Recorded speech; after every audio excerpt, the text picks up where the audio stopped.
ಇನ್ನು ಇದು ತತ್ಕ್ಷಣಕ್ಕೆ ಆದಂಥ ಒಂದು ಕೊಲೆ ಅಲ್ಲ, ಅದು ಇನ್ಸ್ಟೆಂಟ್ ಆಗಿ ಆಗಿದ್ದಲ್ಲ. ಪತಿ ಅಭಿನವ್ ಹತ್ಯೆಗೆ ಪತ್ನಿ ಹಾಗೂ ಲವರ್ ಪ್ರೀ ಪ್ಲಾನ್ ಅನ್ನ ಮಾಡಿಕೊಂಡಿದ್ರು. ಈ ಮೊದಲೇ 2 ಜೊತೆ ಗ್ಲೌಸ್ ಅನ್ನ ಪತ್ನಿ ಹರಿಣಿ ತಂದಿದ್ಲು. ಹತ್ಯೆ ನಡೆದ ದಿನ ಬಿಗ್ ಬಾಸ್ ಅಗ್ನಿ ಪರೀಕ್ಷೆಯನ್ನ ಪತಿ ಹಾಗೆ ಮಗ ನೋಡ್ತಾ ಇದ್ರು. ರಾತ್ರಿ 11 ಗಂಟೆಗೆ ಕಾರಿನ ಶೆಡ್ನಲ್ಲಿ ಹರಿಣಿಯ ಪ್ರಿಯಕರ ವಿನಯ್ ಅಡಗಿ ಕುಳಿತಿದ್ದ. ಇನ್ನು ಗಂಡ ಅಭಿನವ್ ಮಲಗಿದಾಗ ಪ್ರಿಯಕರ ಹರಿಣಿಯ ರೂಮ್ ಸೇರ್ಕೊಂಡಿದ್ದ. 12:30ಕ್ಕೆ ಅಭಿನಂದನ್ನ ಕುತ್ತಿಗೆಯನ್ನ ಲವರ್ ವಿನಯ್ ಹಿಡ್ಕೊಂಡ್ರೆ ಪತ್ನಿ ಹರಿಣಿ ಕಾಲು ಹಿಡ್ಕೊಂಡು ನಂತರ ಆತನನ್ನ ಕೊಲೆಗೈತಾರೆ. ಇನ್ನು ಈ ಶಬ್ದಕ್ಕೆ ಎಚ್ಚರಗೊಂಡಂಥ ಅವರ ಮಗ ಯದುವೀರ್ನನ್ನು ಕೂಡ ಬಿಡದೆ ಆತನಿಗೆ ಹೊಡೆದು ಉಸಿರುಗಟ್ಟಿಸಿ ಈ ಇಬ್ಬರು ಪಾಪಿಗಳು ಆತನನ್ನು ಕೂಡ ಕೊಲೆ ಮಾಡಿದ್ದಾರೆ.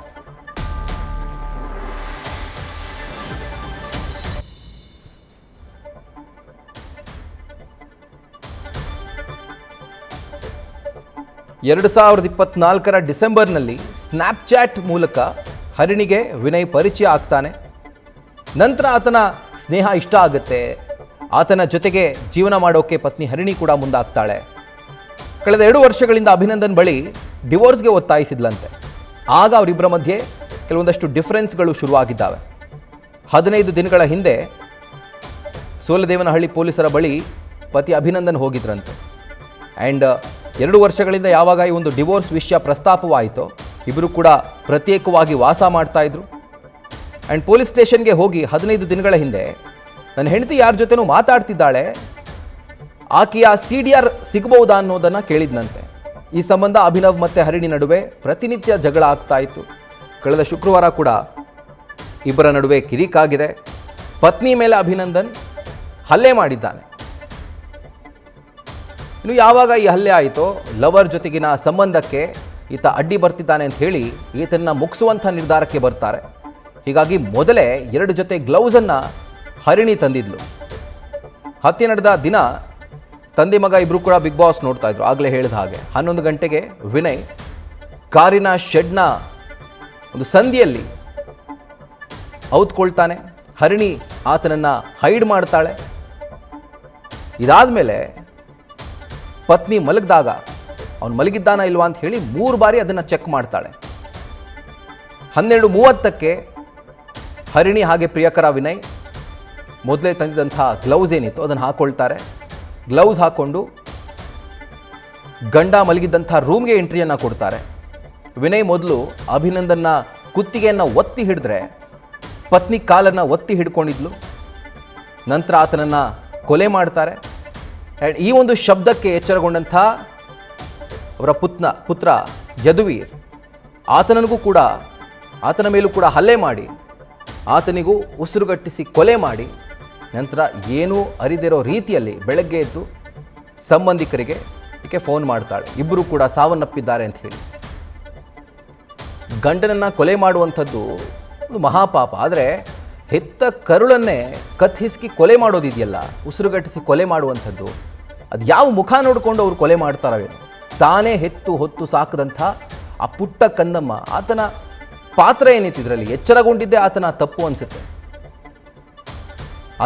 ಆತ ಎಚ್ಚರಗೊಂಡಿದ್ದಕ್ಕೆ ಆತನಿಗೆ ಹೊಡೆದು ನಂತರ ಆತನನ್ನು ಕೂಡ ಉಸಿರುಗಟ್ಟಿಸಿ ಈ ಇಬ್ಬರು ಪಾಪಿಗಳು ಕೊಲೆ ಮಾಡ್ತಾರೆ. ನಿನ್ನೆ ಇದಕ್ಕೆ ಸಂಬಂಧಪಟ್ಟಂತೆ ಪೊಲೀಸರು ಹರಿಣಿಯನ್ನು ವಶಕ್ಕೆ ಪಡೆದಿದ್ರು. ಆ್ಯಂಡ್ ಈಗ ಆಕೆಯ ಪ್ರಿಯಕರ ವಿನಯ್, ಫೋಟೋದಲ್ಲಿ ಗಮನಿಸ್ತಾ ಇದ್ದೀರಿ, ಈತನನ್ನು ಹೇರೋಹಳ್ಳಿ ಬಳಿ ವಶಕ್ಕೆ ಪಡೆದಿದ್ದಾರೆ. ಸೊ ಅಲ್ಲಿಗೆ ಇದು ಒಂದು ಸಾಮಾನ್ಯವಾಗಿ ಆದಂಥ ಒಂದು ನ್ಯಾಚುರಲ್ ಡೆತ್ ಅಲ್ಲ, ಒಂದು ಪಕ್ಕಾ ಪ್ರೀ ಪ್ಲ್ಯಾಂಡ್ ಮರ್ಡರ್ ಅನ್ನೋದು ಅಲ್ಲಿಗೆ ಕನ್ಫರ್ಮ್ ಆಗುತ್ತೆ. ನಿನ್ನೆ ಹರಿಣಿಯವರ ತಾಯಿ ಮಾತನಾಡುವಂಥ ಸಂದರ್ಭದಲ್ಲೂ ಕೂಡ ಹೇಳ್ತಾ ಇದ್ರು, ಆತನಿಗೆ 2-3 ಬಾರಿ ಹಾರ್ಟ್ ಅಟ್ಯಾಕ್ ಆಗಿತ್ತು. ಬಹುಶಃ ನಿನ್ನೆ ಕೂಡ ಹಾರ್ಟ್ ಅಟ್ಯಾಕ್ ಆಗಿರಬಹುದು. ಆಗ ಆತ ಬಿದ್ದಿದ್ದಾನೆ ಮಗುವಿನ ಮೇಲೆ. ಆಗ ಮಗು ಉಸಿರುಗಟ್ಟಿ ಮಗು ಕೂಡ ಸಾವನ್ನಪ್ಪಿದೆ ಅನ್ನುವಂಥದ್ದನ್ನು ಒಂದು ಡೌಟ್ ರೀತಿಯಲ್ಲಿ ಹೇಳ್ತಾ ಇದ್ರು. ಆದರೆ ಈಗ ಇದೊಂದು ಪಕ್ಕಾ ಪ್ರೀ ಪ್ಲ್ಯಾಂಡ್ ಮರ್ಡರ್ ಅನ್ನುವಂಥದ್ದು ಬಟಾಬಯಲಾಗ್ತಾ ಇದೆ. ಈಗಾಗಲೇ ಇಬ್ಬರನ್ನು ಕೂಡ ವಶಕ್ಕೆ ಪಡೆದಿದ್ದಾರೆ ಪೊಲೀಸರು, ತನಿಖೆಯನ್ನು ಮುಂದುವರಿಸಿದ್ದಾರೆ.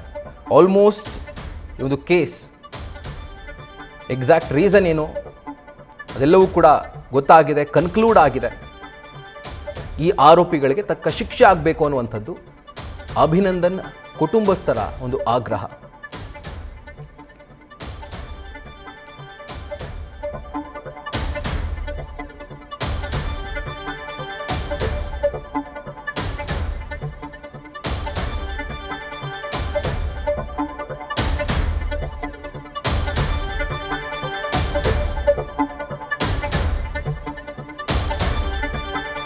ಬೆಂಗಳೂರಿನ ಚಿಕ್ಕಬಾಣಾವರದ ಬಳಿ ನಡೆದಂಥ ಒಂದು ಕೊಲೆ ಪ್ರಕರಣ ಏನಿದೆ, ಈಗ ಅದರ ಕಂಪ್ಲೀಟ್ ಡೀಟೇಲ್ಸ್ ಲಭ್ಯವಾಗ್ತಾ ಇದೆ. ಇದನ್ನೇ ಒಂದು ಅಸಹಜ ಸಾವು ಅಂತ ಹೇಳಿ ಪ್ರಕರಣ ದಾಖಲಾಗಿತ್ತು. ಶಂಕೆಯ ಮೇರೆಗೆ ಅಭಿನಂದನ್ನ ಪತ್ನಿ ಹರಿಣಿಯನ್ನು ಕೂಡ ಪೊಲೀಸರು ವಶಕ್ಕೆ ಪಡೆದಿದ್ರು. ಆ್ಯಂಡ್ ಈಗ ಇದು ಒಂದು ಪಕ್ಕಾ ಪ್ರೀ ಪ್ಲ್ಯಾಂಡ್ ಮರ್ಡರ್ ಅನ್ನುವಂಥದ್ದು ಬಟಾಬಯಲಾಗಿದೆ. ಹಾಗೆ ಹರಿಣಿಯ ಪ್ರಿಯಕರ ವಿನಯನನ್ನು ಕೂಡ ಪೊಲೀಸರು ವಶಕ್ಕೆ ಪಡೆದಿದ್ದಾರೆ. ಇದಕ್ಕೆ ಸಂಬಂಧಪಟ್ಟಂತೆ ಹೆಚ್ಚಿನ ಡೀಟೇಲ್ಸ್ ಅನ್ನು ನೀಡ್ತಾ ಹೋಗ್ತಾರೆ ನಮ್ಮ ಪ್ರತಿನಿಧಿ ಚಂದ್ರಶೇಖರ್. ಈಗ ಲೈವ್ನಲ್ಲಿ ಜಾಯಿನ್ ಆಗ್ತಿದ್ದಾರೆ. ಚಂದ್ರಶೇಖರ್, ಈಗ ಈ ಒಂದು ಪ್ರಕರಣ ಒಂದು ಅನ್ಯಾಚುರಲ್ ಡೆತ್ ಅಂತ ಹೇಳಿ ಒಂದು ಶಂಕೆ ವ್ಯಕ್ತವಾಗಿತ್ತು, ಆದರೆ ಈಗ ಇದೊಂದು ಪಕ್ಕಾ ಪ್ರೀ ಪ್ಲ್ಯಾಂಡ್ ಮರ್ಡರ್ ಅನ್ನುವಂಥದ್ದು ಬಟಾಬಯಲಾಗಿದೆ. ಆ್ಯಂಡ್ ನಿಜವಾಗ್ಲೂ ಹಂತಕರ ಒಂದು ಸ್ಕೆಚ್ಚನ್ನು ನೋಡಿದ್ರೆ ಇಷ್ಟು ಮೃಗೀಯವಾಗಿ ಯೋಚನೆ ಮಾಡಲಿಕ್ಕೆ ಸಾಧ್ಯನಾ ಅನ್ನುವಂಥ ಒಂದು ಸಂಶಯ, ಅದರ ಜೊತೆಗೆ ಒಂದು ಆಶ್ಚರ್ಯ ನಮ್ಮಲ್ಲಿ ಮೂಡುತ್ತೆ. ಇದಕ್ಕೆ ಸಂಬಂಧಪಟ್ಟಂತೆ ಹೆಚ್ಚಿನ ಡೀಟೇಲ್ಸ್ ಏನು ಲಭ್ಯವಾಗ್ತಾ ಇದೆ ಚಂದ್ರಶೇಖರ್?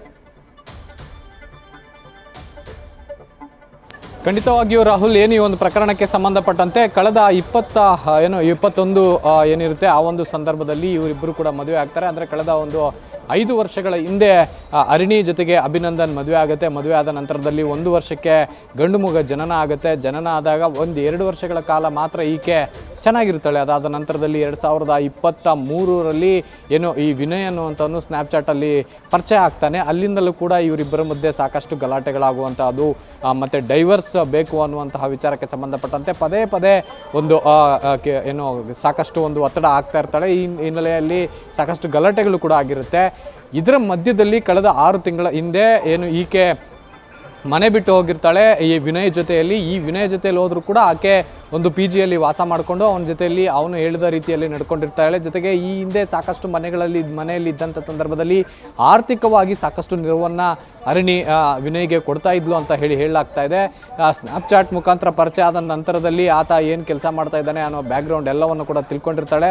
ಅದಾದ ನಂತರದಲ್ಲಿ ಈ ಫ್ಯಾಮಿಲಿಗೆ, ಅಭಿನಂದನ್ ಫ್ಯಾಮಿಲಿಗೆ ಇದ್ದಂಥ ಆಸ್ತಿ ಏನಿದೆ ಆ ಒಂದು ಆಸ್ತಿಯನ್ನು ನಾನು ಲಪ್ಟಾಯಿಸಿದರೆ ಕಂಪ್ಲೀಟ್ ಆಗಿ ನನ್ನ ಗಂಡನ ಆಸ್ತಿ ನನ್ನ ಕೈಗೆ ಬರುತ್ತೆ, ಆಗ ನಾನು ನನ್ನ ಪ್ರಿಯಕರ ಆರಾಮಾಗಿರ್ಬೋದು ಅನ್ನುವಂತಹ ಒಂದು ಸ್ಕೆಚ್ಚನ್ನು ಹಾಕಿರ್ತಾಳೆ. ಜೊತೆಗೆ ಅದರ ಮಧ್ಯದಲ್ಲೇ ಏನು ಮಗನನ್ನು ಕೊಲೆ ಮಾಡುವಂತಹ ಯಾವ ಉದ್ದೇಶವೂ ಈಕೆಗೆ ಇರೋದಿಲ್ಲ. ಮೊದಲಿಗೆ ಗಂಡನನ್ನು ಮುಗಿಸಿದ್ರೆ, ಅಂದರೆ ಒಬ್ಬನೇ ಮಗ ಆಗಿರ್ತಾನೆ ಅಭಿನಂದನ್ ತಂದೆ ತಾಯಿಗೆ, ಹಾಗಾಗಿ ಇವನ ಹೆಸರಲ್ಲಿ ಇರುವಂಥ ಅಷ್ಟು ಆಸ್ತಿಯು ನನ್ನ ಹೆಸರಿಗೆ ಬರುತ್ತೆ ಅನ್ನುವಂಥ ಒಂದು ಭ್ರಮೆಯಲ್ಲಿರ್ತಾಳೆ. ಅದಾದ ನಂತರದಲ್ಲಿ ಏನು ಮೊನ್ನೆ ಪ್ರೀ ಪ್ಲ್ಯಾಂಡ್, ಅಂದರೆ ಎಲ್ಲೊಂದು ಕಡೆ ಈ ಕೊಲೆ ಅಚಾನಕಕ್ಕಾಗಿ ಆಗಿರುವಂಥದ್ದಲ್ಲ ಅನ್ನುವಂತಹದ್ದು ಗೊತ್ತಾಗ್ತಾ ಇರುವಂತಹದ್ದು ಮೇಲ್ನೋಟಕ್ಕೆ. ಯಾಕೆಂತಂದರೆ ಮೊದಲೇ ಪ್ರೀ ಪ್ಲ್ಯಾನ್ ಮಾಡಿ ಎಲ್ಲ ರೀತಿಯಾದಂಥ ವ್ಯವಸ್ಥೆಗಳನ್ನು ಈಕೆ ಮಾಡ್ಕೊಂಡಿರ್ತಾಳೆ. ಏನು ಒಂದು ಗ್ಲೌಸ್ ಏನಿರುತ್ತೆ, ಈ ಒಂದು ಗ್ಲೌಸ್ ಮುಖಾಂತರ ಒಂದು ಗ್ಲೌಸ್ ಹಾಕ್ಕೊಂಡ್ರೆ ಎಲ್ಲೊಂದು ಕಡೆ ಆಕೆಗೆ ಅಲ್ಲಿ ಫಿಂಗರ್ ಪ್ರಿಂಟ್ಸ್ ಏನು ಸಿಗೋದಿಲ್ಲ ಅನ್ನುವಂಥ ಹಿನ್ನೆಲೆಯಲ್ಲಿ ಮೊದಲೇ 2 ಜೊತೆ ಒಂದು ಗ್ಲೌಸನ್ನು ತೊಗೊಂಬಂದಿರ್ತಾಳೆ. ಗ್ಲೌಸ್ ತೊಗೊಂಬಂದು ಅದನ್ನು ಮನೆಯಲ್ಲಿ ಇಟ್ಕೊಂಡು, ಅದಾದ ನಂತರದಲ್ಲಿ ಗಂಡನ ಮನೆಗೆ, ಅಂದರೆ ಗಂಡ ಮನೆಯಲ್ಲಿದ್ದಂಥ ಸಂದರ್ಭದಲ್ಲಿ ಸುಮಾರು 10 ಗಂಟೆ ಸಂದರ್ಭದಲ್ಲಿ ಆತ ಬಿಗ್ ಬಾಸನ್ನು ನೋಡ್ಕೊಂಡು ಕೂತಿರ್ತಾನೆ ಮಗನ ಜೊತೆಯಲ್ಲಿ. ಅದಾದಮೇಲೆ ರೂಮಿಗೆ ಹೋಗಿ ಮಲ್ಕೊಳ್ತಾನೆ ಅನ್ನುವಂತಹದ್ದು 3-4 ಬಾರಿ ವಾಚ್ ಮಾಡ್ತಾಳೆ. ಸುಮಾರು 12ವರೆಗೆ ಒಂದ್ಸಲ ಹೋಗಿದ್ದಾಗ ಸಾಕಷ್ಟು ಗಾಢ ನಿದ್ರೆಯಲ್ಲಿ ಮಗ ಮತ್ತು ಗಂಡ ಇಬ್ಬರು ಇದ್ದದ್ದನ್ನು ಗಮನಿಸ್ತಾಳೆ. ಅಷ್ಟೊತ್ತಿಗಾಗಲೇ, ಅಂದರೆ ಮೊದಲಿಗೆ ಪ್ರಿಯಕರನನ್ನು ಕರೆಸ್ಕೊಂಡಿರ್ತಾಳೆ, ಕಾರ್ ಗ್ಯಾರೇಜ್ನಲ್ಲಿ ಕೂರಿಸಿರ್ತಾಳೆ. ಯಾವಾಗ ಅವರು ರೂಮ್ಗೆ ಹೋಗಿ ಮಲ್ಕೊಳ್ಳೋಕೆ ಹೋಗ್ತಾರೆ ಆವಾಗಲೇ ಈಕೆ ಮತ್ತೊಂದು ರೂಮ್ನಲ್ಲಿ ವಿನಯನನ್ನು ಇರಿಸ್ತಾಳೆ. ಆ ರೂಮ್ನಲ್ಲಿ ಇದ್ದಂಥ ವಿನಯ್ ಯಾವಾಗ ಗಂಡ ಮಲಗಿದ್ದಾನೆ ಅಭಿನಂದನ್ ಅಂತ ಹೇಳಿ ಗೊತ್ತಾದ ತಕ್ಷಣದಲ್ಲೇ ಮಲಗಿದ್ದಾನೆ ಅನ್ನುವಂಥ ಮೆಸೇಜನ್ನು ವಿನಯ್ಗೆ ಕೊಡ್ತಾನೆ. ವಿನಯ್ ಏಕಾಏಕಿ ಒಳಗಡೆ ನುಗ್ಗಿ ಈ ಒಂದು ಉಸಿರುಗಟ್ಟಿಸಿ ಆತನನ್ನು ಕೊಲೆ ಮಾಡುವಂಥ ಸಂದರ್ಭದಲ್ಲಿ ಆಕೆ ಕೂಡ ಕಾಲುಗಳನ್ನು ಗಟ್ಟಿಯಾಗಿ ಹಿಡ್ಕೊಂಡಿರ್ತಾಳೆ ಅನ್ನುವಂಥದ್ದು ಪತ್ತೆಯಾಗಿರುವಂತಹದ್ದು. ಈ ಸಂದರ್ಭದಲ್ಲಿ ಎಲ್ಲೊಂದು ಕಡೆ ಆ ಒಂದು ಸೌಂಡ್ ಬಂದಂಥ ಸಂದರ್ಭದಲ್ಲಿ ಆ ಮಗ ಎದ್ದ ಅಂತ ಆ ಕಾರಣಕ್ಕಾಗಿ ಮಗನನ್ನು ಖುದ್ದು ತಾಯಿಯೇ ಉಸಿರುಗಟ್ಟಿಸಿ ಒಂದು ಕೊಲೆ ಮಾಡಿರುವಂಥ ಪ್ರಕರಣ ಈಗ ಸದ್ಯಕ್ಕೆ ಸಾಕಷ್ಟು ನಟೋರಿಯಸ್ ಆಗಿ ಬಯಲಾಗಿರುವಂತಹದ್ದು Rahul. Right Chandrashekhar, thank you ಡೀಟೇಲ್ಸ್ಗೆ.